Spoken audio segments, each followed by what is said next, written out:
আকাবা উপসাগরের তীরে বসে দাউদ আলাইহিস সালাম জাবুর কিতাব তেলাওয়াত করতেন। উনার কণ্ঠের সুরের ঝংকার এত মধুর ছিল, সাগরের মাছগুলো প্রতি শনিবারে উনি আকাবা উপসাগরের পাশে যখন জাবুরের কিতাব তেলাওয়াত করতেন, সাগরের মাছগুলো সাগর রেখে দিয়ে ডাঙায় চলে আসত। এজন্য আল্লাহ বললেন, খবরদার, শনিবার এলাকাতে মাছ শিকার করা আমি হারাম ঘোষণা করলাম। কিবার?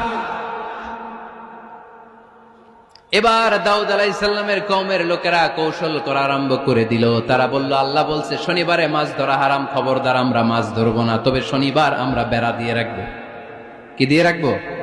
জাল দিয়ে বেড়ে দিয়ে রাখবো। শনিবারে ধরবো না, রবিবারে যাই ধরবো। খবরদার, শনিবারে ধরবি না, শনিবারে হারাম। হারাম করছে কে? তো মাছগুলো যখন তেলাওয়াত করতে আসতো, এরা জাল দিয়ে বেড়ে দিয়ে রাখতো চারদিকে, শনিবারে ধরতো না, কারণ হারাম। কারণ কি? বেড়ে দিয়ে রাখতো, রবিবারে যে ধরতো। আল্লাহ কি এটা বুঝাইছে? আল্লাহ বুঝাইছে শনিবারে যত